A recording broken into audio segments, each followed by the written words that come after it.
Ange, Sonny delight as Spurs hit 4 at the Tottenham Hotspur Stadium against rivals West Ham United.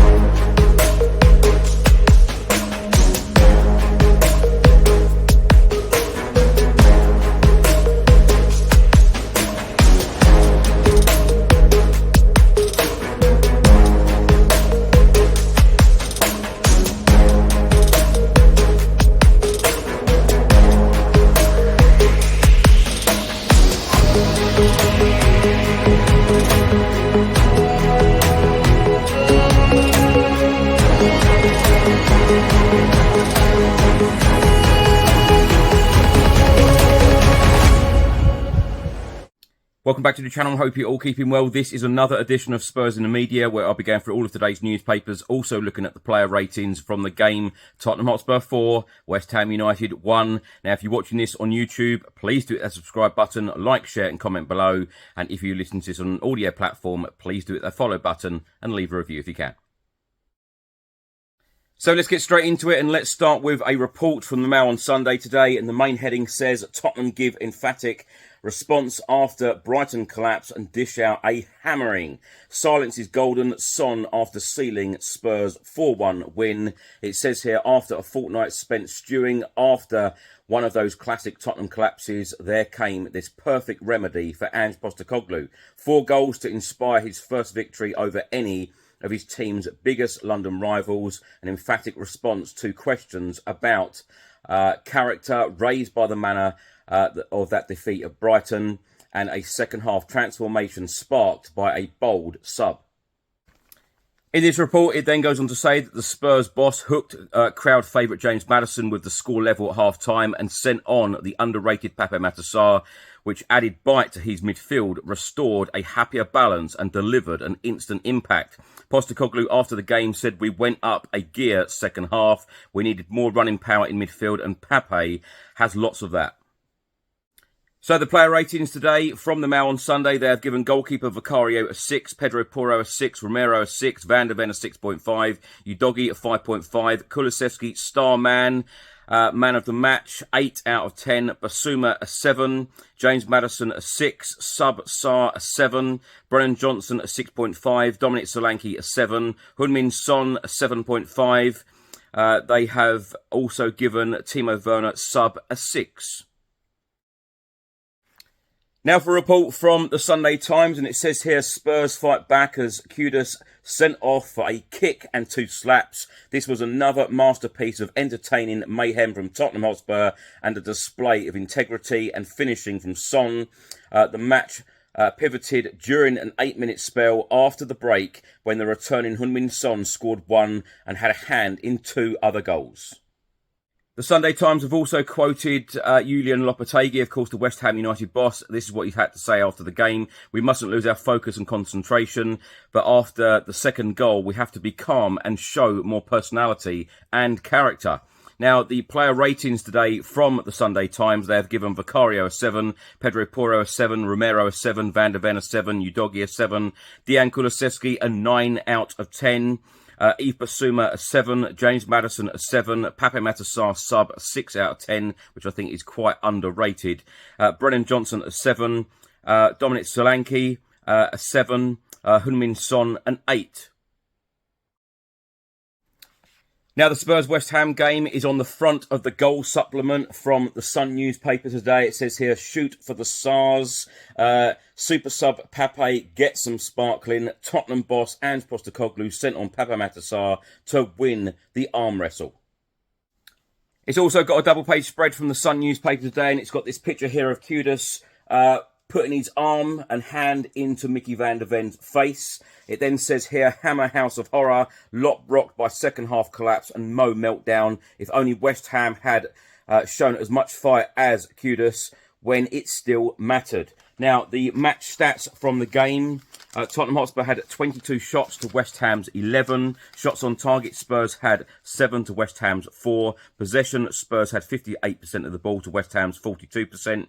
Passes, Spurs 474 to West Ham's 355. Completed passes, Spurs 412 to West Ham's 288. Touches in the opposition box, Spurs 41, West Ham 17. Corners, Spurs had 13 to West Ham's 5. Attendance 61,381. Total match time 98 minutes 17 seconds, and the ball was in play for 55 minutes 11 seconds.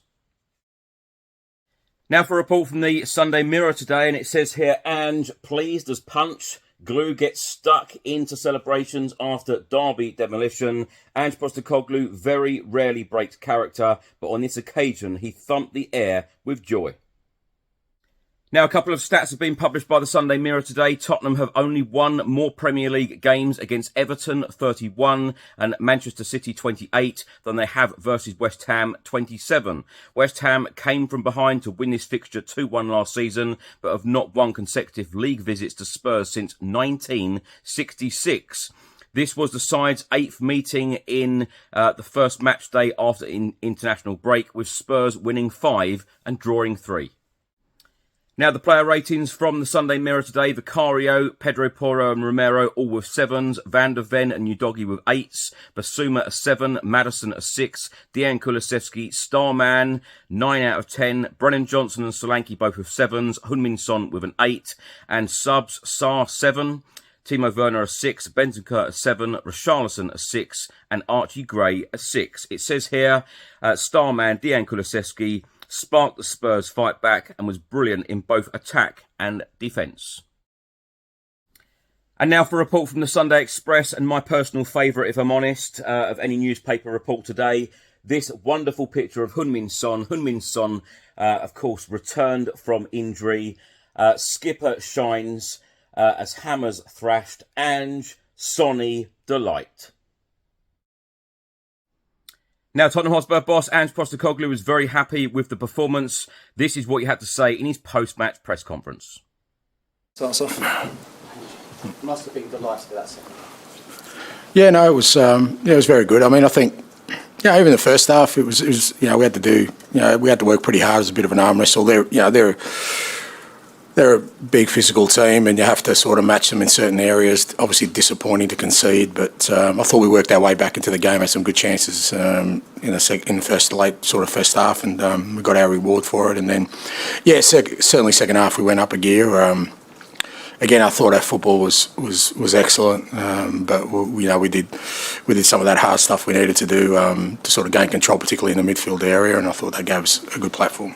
Pape Sarr made an excellent contribution as well. Was that a tactical run with James Maddison coming up, or was there a knock?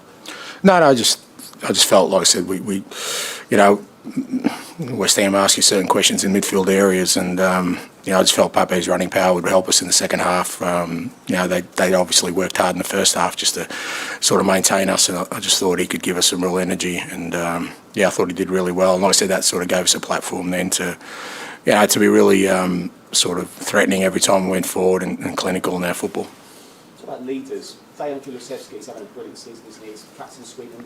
That's another one you can really count on now. Yeah, look, absolutely. Decky's captain of Sweden, Biss is captain of his nation. So, as I said the other day, it's not just about one or two, but it was good to get the real captain out there today too, fair to say. Sonny, great to get him out there. He's obviously a quality player, and we saw that with his finish. But I just thought it was a real strong overall performance that needed us to show various facets, which was probably the most pleasing thing. Yes. Can I just ask about a bit of that midfield battle? It seems that's your pressing at its best, really, causing a lot of turnovers, and you quickly at the West Ham goal. Like I said, when you look at their midfield, it's guys like Susek, obviously a big physical presence, and then you've got Paqueta and Fernandes, who are technically quite good, and you need to win that battle because if they get it to their front players under control, they're all threatening. They're all three of them are quick, they're all quite dynamic. So we needed to stop it at the source, so to speak, and. I thought we really did that really well. Like I said, it was a bit of an arm wrestle at the start, but we kind of maintained our intensity, and eventually we broke them. Is that your football at its best, where you kind of pick out an area to work on the opposition and maybe exploit something and then quickly turn it over? Is that what you're trying to do?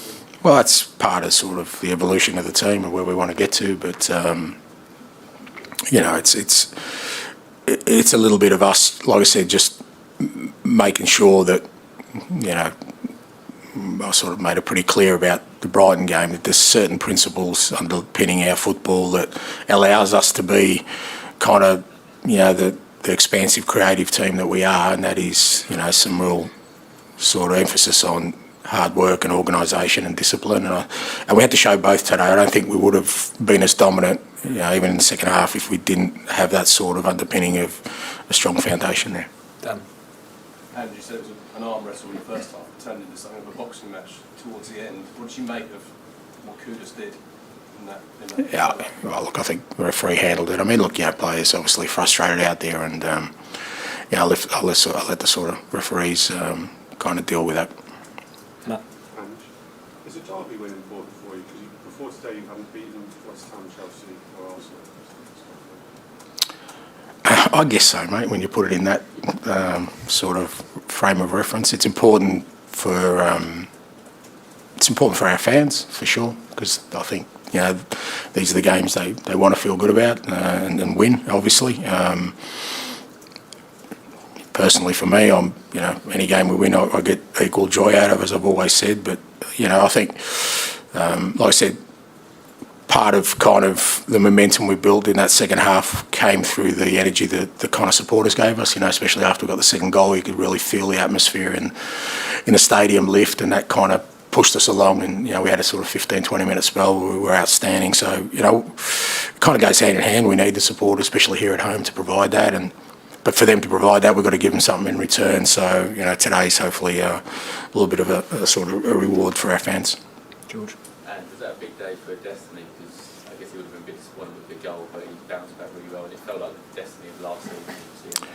Yeah, look, he was better. I still think for their goal he could have done better. And we've got to continually work with Destiny. He's still a young player. It's his second year in the Premier League, but I've got no doubt he's going to become an outstanding player for us. But the only way he'll become an outstanding player is if we keep exposing him, playing him, letting him learn from his mistakes. It's part of the process with young players that you have to accept that it's not going to be smooth, but that eventually you're going to have a fantastic footballer. I've got no doubt about that with Destiny, absolutely no doubt. But we're constantly working at his game, constantly working at areas for him to improve. And the beauty of it is he wants to. He embraces that. I thought, after the goal, I thought he bounced back really well. It's Bowen's not an easy player to play against. Their front three are tough for anybody. Because they've got the quality to beat you on a dribble. They're quick. They're all very strong. So it was a big challenge for our fullbacks today. And I thought. Like I said, I was disappointed with the goal, but apart from that, I thought they handled it really well. Okay, we'll go Rob, then finish with Jay. I just picked up a bit of a groin strain at training, so hopefully nothing too bad, but missed out today. Tom, finish. Just on down Kulusevski again, obviously the last couple of weeks you've moved him into midfield. You mentioned He's been there all year, mate. fine. Yeah. The physicality you mentioned of West Ham midfield, that was particularly important to me. It felt like him kind of squeezing out the tight spaces and stuff and getting the side on the turn. Yeah, like I said, he's been doing that. Yeah, he's been doing that all year, and I think the evolution of kind of Decky as a player, I think he's that's his role, not just for us. I think he's playing there for his national team too. He's got this ability to get out of tight spaces. He's a really strong runner. He's relentless with his running capacity, and he also has the quality. In that final third, I still think we can get more goals out of him, more assists, but he's constantly, in those threatening areas, and he's been outstanding for us all year. And today, like I said, he had to show some other facets of his game, some defensive work as well, which I thought he did well. But I thought the whole team did well. I mean, I mentioned to the lads, I know Brendan Johnson didn't score today, but I thought that was his best performance for us. The amount of work he did to help out Pedro. To help out the team in a defensive capacity and then still be a threat going the other way. Like I said, that's the stuff that we've got to keep focusing on so that, what happened at Brighton doesn't happen again. The players understand that whatever sort of good things we emerge from our football, it comes through a sort of foundation of, players doing some of the other things that are just as important. Thank you. Thanks for watching and thanks for listening. I hope you enjoyed it. If you're watching this on YouTube, please hit the subscribe button, like, share and comment below. And if you're listening to this on an audio platform, please do that follow button and leave a review if you can. Enjoy the rest of your weekend. Come on, you Spurs.